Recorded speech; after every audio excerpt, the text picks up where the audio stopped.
சம்பவத்தை சொல்லி முடிக்கிறேன். I will going to finish only one song explain. இது கதை அல்ல. This is not a story. கடந்த ஜூன் மாசம் நடந்த உண்மை சம்பவம். This is the thing happened final June, for last June. Ramya Divya என்று சொல்லி ரெண்டு சகோதரிகள் இருந்தார்கள். So two sisters there, Ramya and Divya. மறுபடி சொல்லுகிறேன், இது கதை அல்ல. This is not a story. உண்மை நடந்த சம்பவம். These things happened truly. எல்லாரும் விழிப்பாக கேளுங்கள். Please listen carefully. Ramya Divya என்று சொல்லி ரெண்டு சகோதரிகள் இருந்தார்கள். Two sisters there, the Ramya and Divya. இவர்கள் சிறு வயதிலிருந்தே சிநேகிதர்களாக பழகினவர்கள். From the childhood they are as the friends.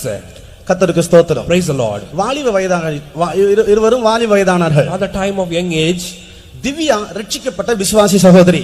Divya is the sister who was saved and believer. Ramya இயேசு கிறிஸ்துவை அறியாத ரட்சிக்கப்படாத ஒரு சகோதரி. Ramya is the sister one who is not know the Lord and saved man. ஒரு நாள் திவ்யா இரவு தூங்கிக் கொண்டிருந்தாள். One night Divya was slept. தூங்கிக் கொண்டிருக்கும் போது at the time of sleeping ஏதோ ஒன்று எரியிறது போல அவள் உணர்ந்தாள். She realized that there is one thing is fire. ஏதோ எரிகிற ஸ்மெல் அடிக்கிறது. There is smell too, there is a fire, the smell. என்ன எரிகிறது என்று தெரியவில்லை. There is don't know what is firing. அவள் நித்திரையிலேயே உணர்கிறாள், ஏதோ எரிகிறது, ஆனால் என்ன என்று அந்த ஸ்மெல் அந்த ஸ்மெல்லை மாத்திரம் உணர்ந்தாள். She realized what there is something is fire, but she knows what is the smell. அப்படி உணர்ந்து கொண்டு இருக்கும்போதே தூங்கிக் கொண்டிருந்த திவ்யா ஒரு சொப்பனத்தை கண்டாள். At the time of sleeping they saw the vision and is sleeping. அந்த சொப்பனத்தை in her vision அவளுடைய வீட்டின் கதவை யாரோ தட்டுகிற சத்தம் கேட்டது. Somebody knocking her door. வேகமாக தட்டுகிற சத்தம். Fastly somebody knocking his door. இவள் அந்த சொப்பனத்திலே எழும்பி போய் அந்த வீட்டின் கதவை திறந்தாள். In his vision he also opened the door. அவள் திறந்தாள். Opened the door. ஒரு கொடூரமான ஒரு பயங்கரமான பிசாசு அந்த வீட்டினுடைய வாசலில் நின்று கொண்டிருந்தது. Crucial Satan is standing before the door. அந்த திவ்யாவுக்கு முன்பாக நின்று கொண்டிருந்தது. It is standing before Divya. அந்த சாத்தானுடைய கையில் ஒரு கடிதம் இருந்தது. There is a letter in the hands of the Satan. அந்த கொடூரமான அந்த கருத்த உருவமுள்ள அந்த சாத்தான் இந்த திவ்யாவை பார்த்து சொன்னான். The Satan, one who is as a very darkness, said unto the Divya, நான் நரகத்திலிருந்து வருகிறேன். I am coming from the hell. எங்க தலைவன் பிசாசு இந்த கடிதத்தை உங்களிடத்தில் கொடுக்க சொன்னான். My elder Satan, one who is given to the letter unto you. என்று சொல்லி சொப்பனத்திலே அந்த கடிதத்தை திவ்யா கையில் கொடுத்து விட்டு அந்த பிசாசு போய் விட்டது. Likewise in his vision he gave the letter unto the hands of Divya. Divya சொப்பனத்திலே அந்த கடிதத்தை பிரித்தாள். In the vision Divya opened the letter. அதில் எழுதப்பட்டிருந்ததை சொல்லுகிறேன். What is written on the letter? அன்புள்ள திவ்யாவுக்கு, my beloved Divya. ரம்யா எழுதி கொள்வது. Written by the Ramya. நாம் இருவரும் சிறு வயதிலிருந்தே சிநேகிதர்களாக பழகினோம். From our childhood we are as the friends. இதுவரைக்கும் நீ இயேசு கிறிஸ்துவை பற்றி எனக்கு சொல்லி நீ ரட்சிப்புக்குள் என்னை வழி நடத்தவில்லை. Till you are not announced by Jesus and never lead me in the gospel. உன் நிமித்தமாக இன்றைக்கு நான் பாதாளத்தில் வெந்து கொண்டிருக்கிறேன். For the sake of you I was fell down in hell. ஆண்டவருக்கு முன்பாக குற்றவாளியாக நிற்கிறேன். Before the Lord I am accused. என்னுடைய இரத்தப்பழி உன்மேல் வரும். My blood only upon you. என்று எழுதப்பட்டிருந்தது. Likewise written on the letter. சொப்பனத்திலே Divya அதை வாசித்தாள். In her vision she read the words. வாசித்து அந்த சொப்பனத்தை கண்டவுடனே பயந்து விழித்து விட்டாள். Immediately he trembled and fear after reading the letter. கடிகாரத்தை நோக்கி பார்த்தாள். Look into the clock. Money 10:38. The time is 10:38.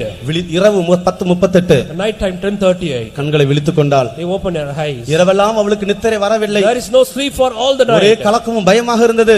Full of tremble and fear. என்ன நடந்தது என்று தெரியவில்லை. He didn't know what happened. விடிய காலத்துக்காக காத்திருந்தாள். She is waiting for the early morning. அதிகாலையில் எழும்பி நேரா ரம்யா வீட்டுக்கு நேராக ஓடினாள். He stand in the early morning and running towards the Ramya house. Ramya வீட்டை நோக்கி தட்டினாள். He looked and knocked the door of Ramya. Ramya வீடு பூட்டப்பட்டிருந்தது. The house of the door of Ramya was knocked. Ramya வீட்டுக்கு பக்கத்தில் இருக்கிறவரை பார்த்து கேட்டாள். After the neighbor houses she asked unto them, Ramya எங்கே? Where is Ramya? Ramya நேற்று இரவு அவங்க ஃபேமிலியா இரவு உணவு சாப்பிடுவதற்காக ஹோட்டல் போயிட்டு திரும்பி வர்ற வழியில அவள் ஆக்சிடென்ட்ல மரித்து விட்டாள் என்று சொன்னார். Yesterday night when she was going to the hotel and finished his food, she was accident, she was died. வீட்டில் உள்ள மற்றவர்கள் எல்லாரும் பிழைத்துக் கொண்டார்கள். ஆனா ஆக்சிடென்ட்ல திவ்யா ஸ்பாட்லயே மரித்து விட்டாள். In the spot the Divya was died. அப்பொழுது இந்த ரம்யா மரித்து திவ்யா அந்த பக்கத்து வீட்டாரை பார்த்து கேட்டால் ரம்யா மரிக்கும்போது டைம் என்னன்னு கேட்டாள். Divya asked to the neighbor house, what is the time when Ramya was died? அவள் ஜீவன் பிரியும் போது சமயம் என்ன? What is the time the life was departed? அவங்க சொன்னது என்ன தெரியுமா? What is the time? 10:38 ன்னு சொன்னாங்க. 10:38. கர்த்தருக்கு ஸ்தோத்திரம். Praise the Lord. நரகம் என்பது விளையாட்டான ஒரு காரியம் அல்ல. The hell is not a simple one. Divya என்ன செய்தால் தெரியுமா? What Divya did? கண்ணீரோடு வீட்டுக்கு திரும்பி வந்தாள். With the tears he turned back his house. தன்னுடைய வேலையை ராஜினாமா செய்தாள். She was வேலையை ராஜினாமா செய்தாள். ஆண்டவரே எத்தனையோ பேர் இப்படி அழிந்து போகிறார்களே, நித்திய நரகத்துக்கு போகிறார்களே. Oh Lord, so many people they are traveled toward the hell. அவர்களுக்கு நான் சுவிசேஷத்தை சொல்லுவேன். I will going to announce the gospel. கர்த்தருக்கு ஸ்தோத்திரம். Praise the Lord. நம்முடைய கண்களை மூடுவோமாக. Let us all close our eyes. கர்த்தரை நோக்கி கூப்பிடுவோமாக. Let us all close unto நித்தியம் நெருங்கி வருகிறது. Eternal is very near. இன்றைக்கு நமக்கு கடைசி நிமிஷமாக இருக்குமானால் If today is the final days of earth, எங்கே செல்ல போகிறோம்? where we will go? வருத்தத்தின் குமாரர்களே வாருங்கள். Oh son of sorrows, you will come. வலதுகரத்தின் குமாரனா மாற்றமிட்டவர் உங்களை அழைக்கிறார். Lord is calling unto you, change as the son of right படிட hand. முடிஞ்சவங்க தேவ சமூகத்தில் முழங்கால் படிடுங்க. Whoever able here to kneel down in his presence. கர்த்தரை நோக்கி கூப்பிடுங்க. Cry unto him. கர்த்தாவே எனக்கு உதவி சென்று சொல்லுங்க. Oh God, help me. எல்லாரும் அவருடைய பாதத்தை பிடிங்க. Let us all hold up his hand. நாம் எல்லாரும் அவருடைய வலதுகரத்தின் குமாரர்களாக மாற்றப்பட வேண்டும். We will also change sons of right hand. கர்த்தரை நோக்கி கூப்பிடுங்க. Let us all cry unto him. சத்தத்தை உயர்த்துங்க. Lift up your voice. கர்த்தரை நோக்கி கூப்பிடுங்க. Cry unto the Lord. இன்றைக்கு நம்முடைய வாழ்க்கை முடியுமானால் Today too, we will going to die. எங்கே போக போகிறோம்? Where we will go? எங்கே போக போகிறோம்? Where we will go? நித்தியம் எங்கே நிர்ணயிக்கப்பட போகிறது? Where the eternal is appointed. கர்த்தரை நோக்கி கூப்பிடுங்க.